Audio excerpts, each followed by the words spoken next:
नीलकंठ और राधा कुछ देर के लिए गुफा के पास अंधेरे में छुपकर बैठे थे। राधा बहुत डर रही थी और नीलकंठ भी, जो सामान्यतः निडर था, आज डर महसूस कर रहा था, क्योंकि जो उन्होंने देखा था वो अविश्वसनीय था। एक पेड़ चल सकता है, यह तो उन्होंने कभी कल्पना भी नहीं की थी, लेकिन वह अपनी आंखों से देख रहे थे। शाम हो चुकी थी, इसलिए नीलकंठ ने राधा से कहा, अब हमें धीरे धीरे गांव की ओर चलना चाहिए। राधा ने बस हाँ कहा। जब वे गांव की ओर जा रहे थे, अचानक वह चलने वाला पेड़ उनके सामने आ गया। पेड़ को इस तरह रास्ता रोकते देखकर वे दोनों घबरा गए। धीरे धीरे पेड़ ने अपने बड़े हाथों से दोनों को उठाया और जंगल के अंदर ले जाने लगा। नीलकंठ और राधा कुछ सोच नहीं पा रहे थे। घने जंगल के अंदर एक छोटा सा मैदान था। पेड़ ने नीलकंठ और राधा को वहीं छोड़ दिया। पेड़ द्वारा उन्हें मैदान में लाकर छोड़ने पर नीलकंठ और राधा हैरान हो गए। तुम्हें डरने की जरूरत नहीं है, तुम्हें कुछ नहीं होगा, पीछे से आवाज आई। नीलकंठ और राधा ने देखा एक अजीब प्राणी, जिसका सिर लंबा था, बड़ी बड़ी आंखें थीं और छोटा सा मुंह था। वह मनुष्य जैसा नहीं दिखता था। एक अद्वितीय प्राणी को अपने सामने देखकर नीलकंठ और राधा के गले सूख गए और वे बोल नहीं पा रहे थे। उस प्राणी ने बताया कि वह किसी अन्य ग्रह से आया है और अपने ग्रह पर वापस जाने में असमर्थ है।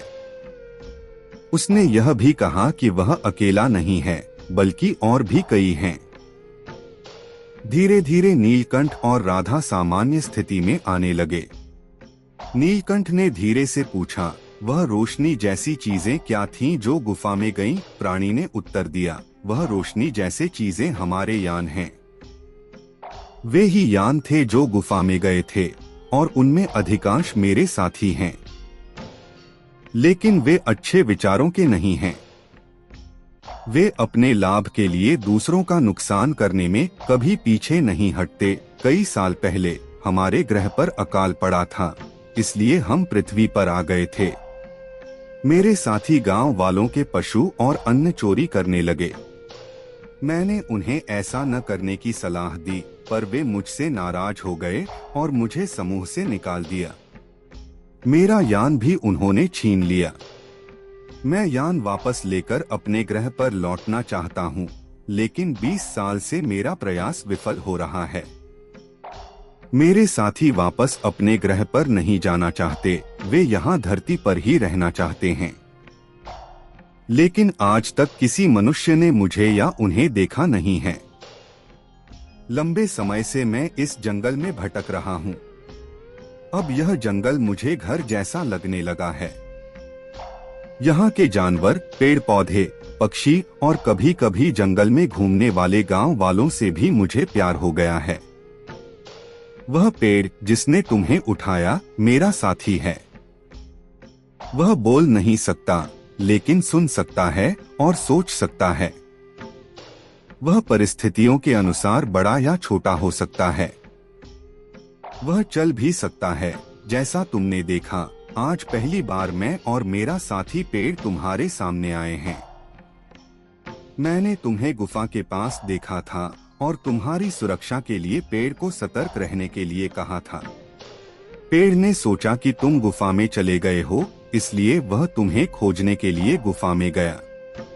तभी मेरे दुष्ट साथी यान लेकर आए और गुफा में घुसे, लेकिन तुम्हें सुरक्षित देखकर मुझे खुशी हुई। अगर तुम गुफा के पास ज्यादा समय तक रुकते तो तुम्हें खतरा हो सकता था, इसलिए मैंने तुम्हें बचाने के लिए पेड़ को कहा था। नीलकंठ ने उस प्राणी को धन्यवाद दिया और पूछा, क्या मैं आपकी कोई मदद कर सकता हूँ? प्राणी ने कहा, तुम मदद कर सकते हो, लेकिन इसमें बहुत खतरा है। तुम्हारी जान भी जा सकती है। नीलकंठ ने कहा, पहले हम विचार विमर्श कर सकते हैं कि क्या किया जा सकता है। प्राणी ने सहमति में सिर हिलाया। कुछ देर विचार विमर्श के बाद नीलकंठ ने राधा को सुरक्षित रखने के लिए पेड़ को कहा और गुफा की ओर बढ़े। गुफा के पास पहुंचने के बाद वे एक पेड़ के पीछे छिप गए। प्राणी ने बताया कि उसे गुफा के अंदर नीलकंठ को अकेले जाना होगा क्योंकि अन्य साथी उसे पहचान सकते हैं। नीलकंठ तैयार हो गया। प्राणी ने नीलकंठ को कुछ चीजें दी और कहा, यह कड़ा नाड़ी में पहन लो, इससे तुम अदृश्य हो जाओगे। यह टोपी पहन लो, जिससे तुम मुझसे बात कर सकोगे। यह पंजा पहन लो, इसमें हथियार छिपे हैं।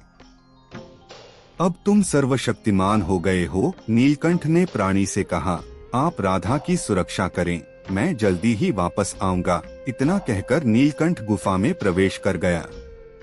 प्राणी राधा के पास आया। राधा ने पूछा, नीलकंठ कहाँ है?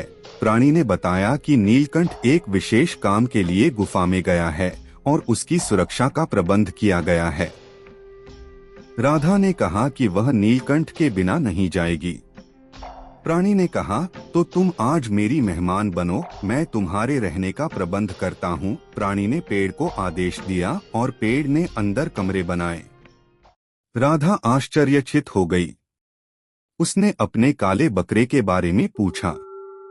प्राणी ने बताया, तुम्हारा काला बकरा शायद मेरे दुष्ट साथियों ने गुफा में ले गए होंगे। वे अक्सर गांवों से जानवर और अन्न चोरी करते हैं। जब जानवर गुफा में जाते हैं तो कुछ भाग जाते हैं। शायद तुम्हें मिले बकरे भी इसी तरह भागे होंगे। राधा को जानवरों के बारे में जानकारी मिली। उसने पूछा, क्या वे जानवरों को काटते हैं? प्राणी ने कहा, गुफा में वे जानवरों को पालते हैं और खेती करते हैं। वहां एक अलग दुनिया है जो धरती के लोगों से छुपी है। मेरे साथी वहां परिश्रम कर रहे हैं, लेकिन वे जरूरत के अनुसार बाहर आकर चोरी करते हैं।